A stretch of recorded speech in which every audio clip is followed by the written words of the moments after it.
स्वामी जी महाराज की जय। मेरे हृदय सम्राट, मेरे इष्ट देव की प्यारी प्यारी आत्मा, आपके समक्ष चंद मिनटों के लिए कहना है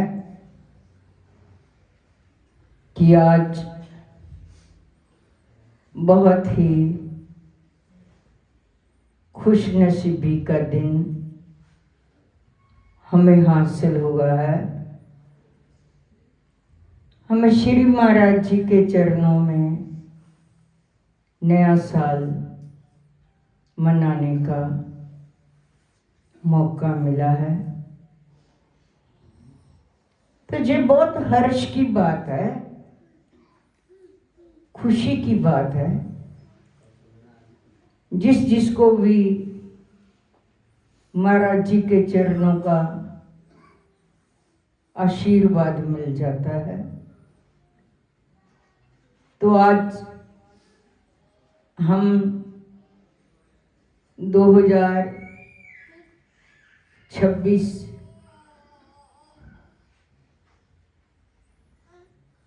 जो हमारे जीवन में नया साल चढ़कर आया है, ये खुशियों से भरा तभी होगा जब हम हर पल हर क्षण श्री महाराज जी के साथ जुड़े जाएंगे। जाने कि अपने आप में चेंजिंग लाना, जाने अपने आप को बदलना।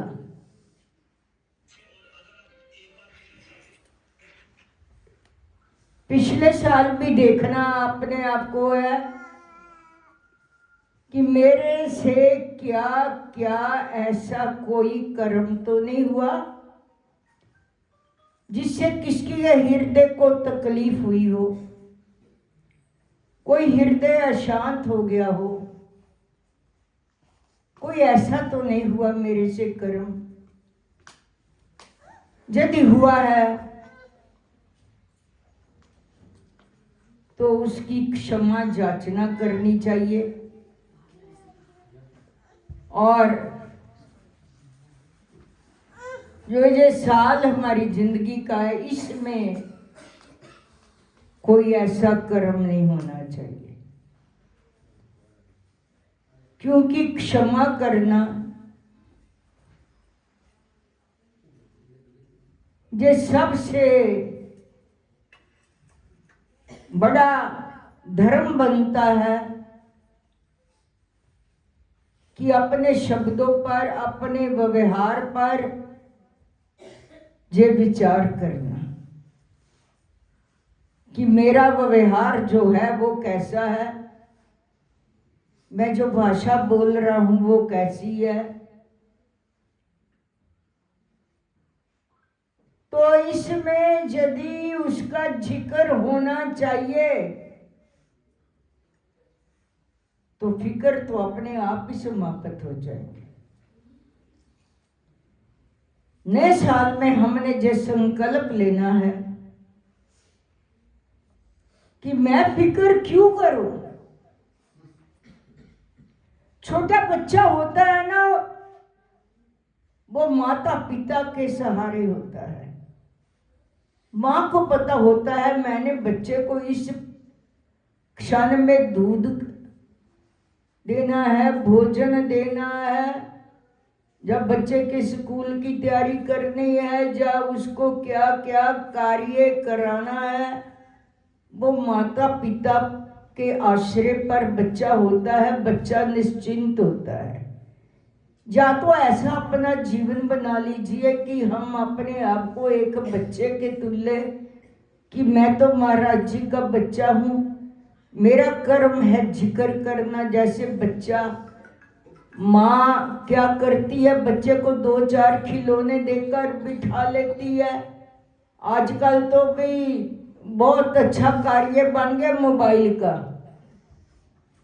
माँ बच्चे को मोबाइल हाथ में पकड़ा देती है, चलो भाई इसको पकड़ो।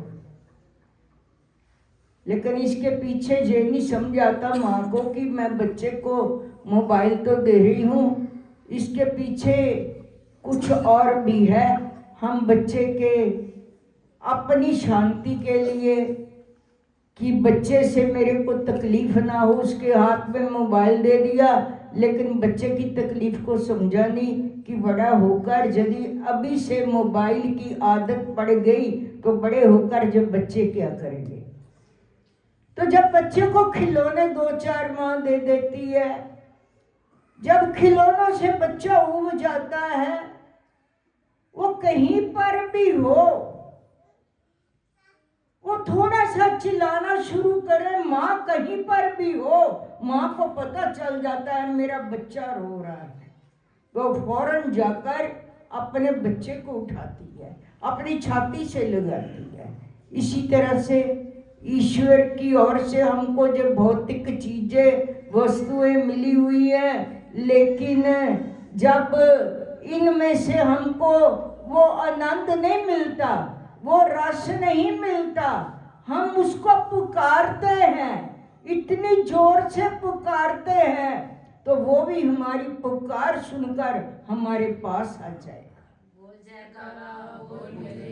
लेकिन हमारी पुकार ऐसी होती नहीं है।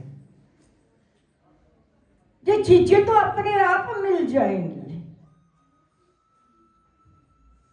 जिक्र करो, फिक्र वो करेगा। तुम लोग क्यों फिक्र करते करते अपने जीवन को ऐसे जाया करते चले जा रहे। अभी अभी जब भाई जी भजन बोल रहे थे कि वो सब कुछ देता है बिन मांगे। संकल्प तो उठाओ। हमारे श्री स्वामी जी महाराज जी ने जब हम इस आश्रम में आए तो मेरे से कहने लगे, भाई जी जैसे मैं शहंशाह हूं ना, एक दिन आप शहंशाह बनोगे। वो श्री गुरु महाराज की। और ये सच्चाई है। और साथ साथ उन्होंने ये कह दिया कि आपने किसी से कुछ भी मांगना नहीं है, किसी को कुछ नहीं कहना कि मेरे को ये चाहिए वो चाहिए। आप लोग संकल्प में भी सोचोगे ना बैठकर कि हमें ये चीज चाहिए, तो वो अपने आप मैं कहीं से भी लाकर आपको दूं, वो आपको मिलेगी मिलेगी। और ये सच्चाई है। आज मैं आपको सच्चाई बताऊं, मेरे को याद आ गई बात जब भाई जी की बात से, कि मेरे को इन्होंने कुछ बोला नहीं है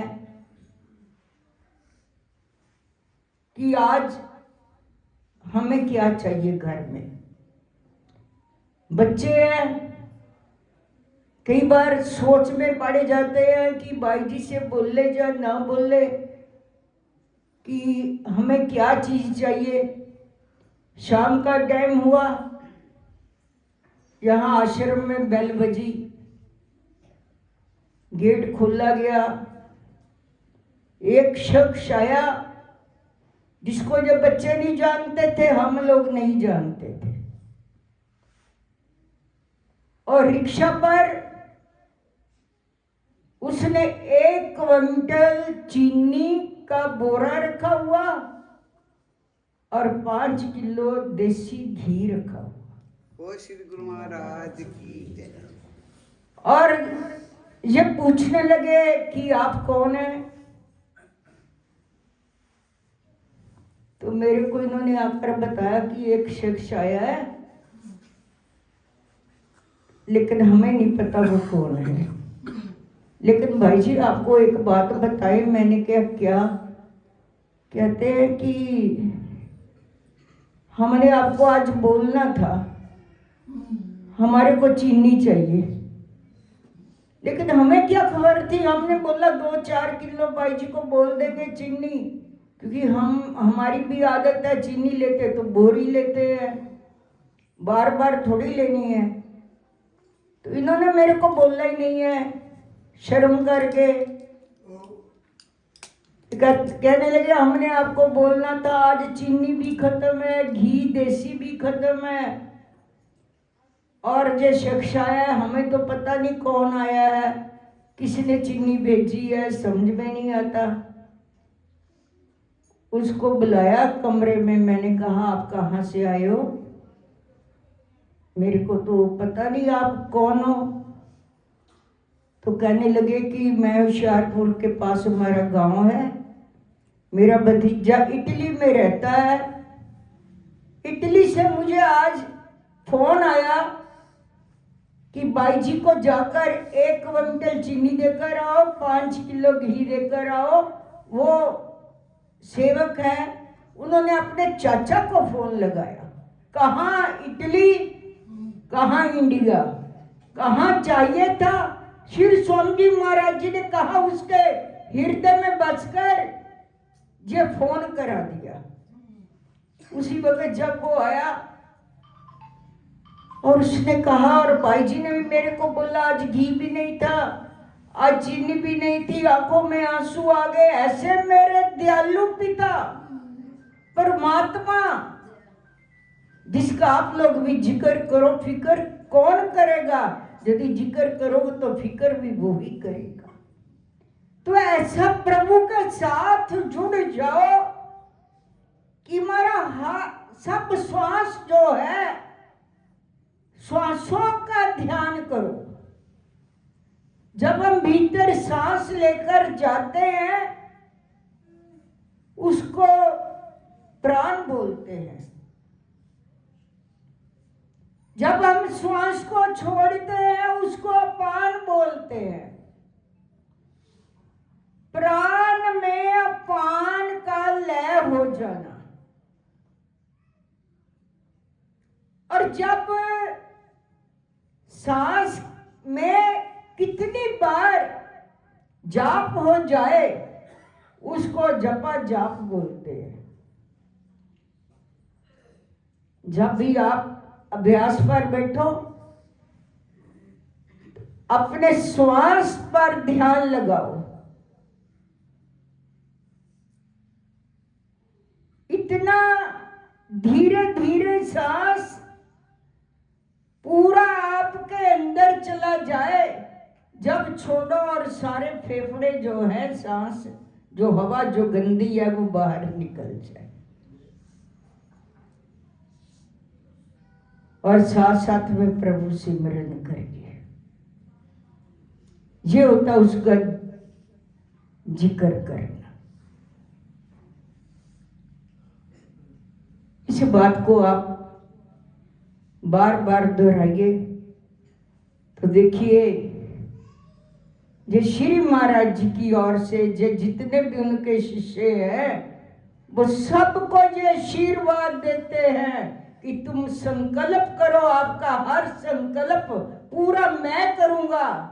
जैसे भगवान कृष्ण जी अर्जुन को कहते हैं, तू थमा दे अपने जीवन की डोरी और पार लगाना मेरा जिम्मा है। कितनी बड़ी बात अर्जुन को भगवान कृष्ण जी ने कही, और श्री स्वामी जी महाराज जी तो कितनी बार हमने उनके मुख से ये वचन सुने हुए हैं कि जो मेरी आंखों के सामने एक बार गुजर भी जाता है, गुजर जाने का मतलब एक बार इधर से उधर जाता है और मेरी दृष्टि पड़ जाती है, उसका अगला जन्म तो मनुष्य देही का वट पे है। वो श्री गुरु महाराज की ये श्री स्वामी जी महाराज जी के मुख वाक है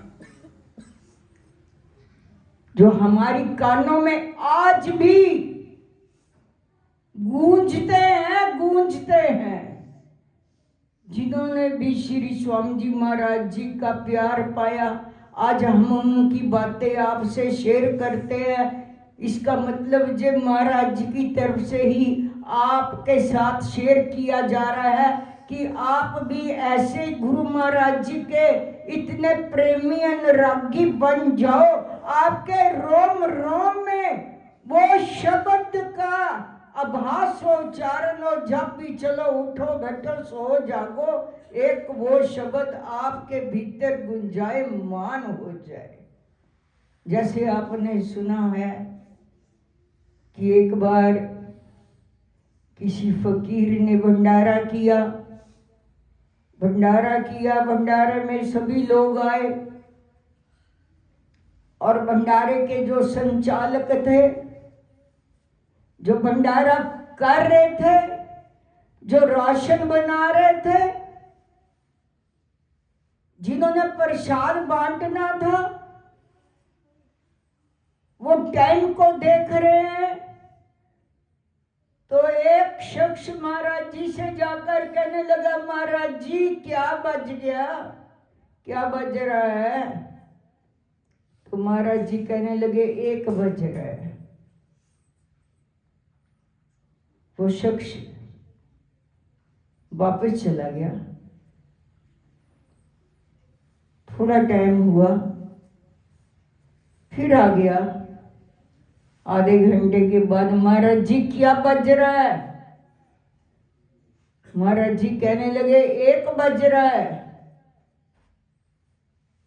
अच्छा, मन में सोचने लगा कि पहले भी आधा घंटा 1 बजा था, अब आधे घंटे के बाद भी 1 बजा, फिर लौट गया, कुछ बोला नहीं। थोड़ा टाइम बीत जाने के बाद फिर आया, कहने लगा महाराज जी कितने बज गए? महाराज जी बोले 1 बज रहा है। कहता महाराज जी जब मैं पहले आया था तब भी 1 बज रहा था, उसके आधे घंटे के बाद आया तब भी 1 बज रहा, अब मैं पूछ रहा हूँ आप बोल रहे हैं 1 बज रहा है, इसका क्या मतलब हुआ? अभी तक 1 ही बज रहा है। तो महाराज जी कहने लगे हाँ भाई, मेरे में तो केवल 1 बज रहा है, दूसरा बजता ही नहीं है। वो ध्वनि, वो शब्द, वो 1 बज रहा है, दूसरा नहीं बज रहा। मैं तो एक को ही जानता हूं। जिस दिन हमारे भीतर भी इतना हो जाएगा कि वो एक ही ध्वनि, एक शब्द हमारे भीतर बजना शुरू हो जाए, उसकी धुनात्मक जब वाणी हमारे कानों में भी सुनाई देना शुरू हो जाए, वो वाणी कब सुनाई देती है? जब हलचल खत्म हो जाती है, जब शोरगुल खत्म हो जाता है, तब वो वाणी सुनाई देती है। एक तो शोरगुल बाहर का होता है ना, आप बातचीत करते हो, एक शोरगुल आपके अंदर भी चल रहा है। न दिन को चैन है, न रात को चैन है, इतना शोरगुल। कब उसकी बात सुनाई देगी? शोरगुल ज्यादा बच्चे करते हो तो माँ भी कान पर हाथ रखकर बोल देती है जरा चुप भी कर जाया करो ना। माँ कहती है ना जब बच्चे शोर डालते हैं, कानों पे हाथ रखकर डांट फटकार कर कहती है कभी तो चुप करके बैठ जाया करो। कहती है नहीं कहती? इसी तरह से महापुरुष, हमारे संत, हमारे ग्रंथ हमें बार बार चेतावनी देते हैं, कभी तो चुप होकर बैठ जाया करो ना। हर पल हर क्षण शोर ही डालते रहते हो, बाहर भी शोर, भीतर भी शोर। जिस दिन ये शोर समाप्त हो जाएगा, आपको एक ध्वनि, एक शब्द बिना सोचे विचारे अपने आप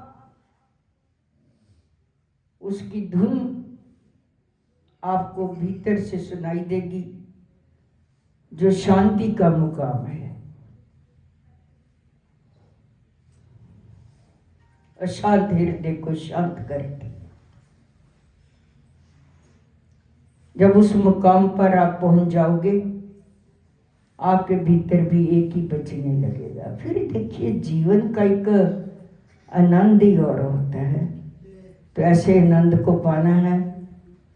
हे मेरे इष्ट देव, हे मेरे प्रभु, आप सभी प्रार्थना करके जाओ महाराज जी के चरणों में। कोई भी आपके भीतर जो त्रुटियां हैं, उन त्रुटियों में कुछ त्रुटियां तो छोड़ दो ना, कि इन अपने जीवन में जो आने वाला साल है, मैं अपने आप जैसे बच्चे को एक मूर्ति सी बनाकर, डिजाइन सा बनाकर, जानवर की या किसी खिलौने की, या कोई भी स्कूल में टीचर कहते इसमें रंग भर दो, तो बच्चे अपने आप उस पर रंग भरते हैं।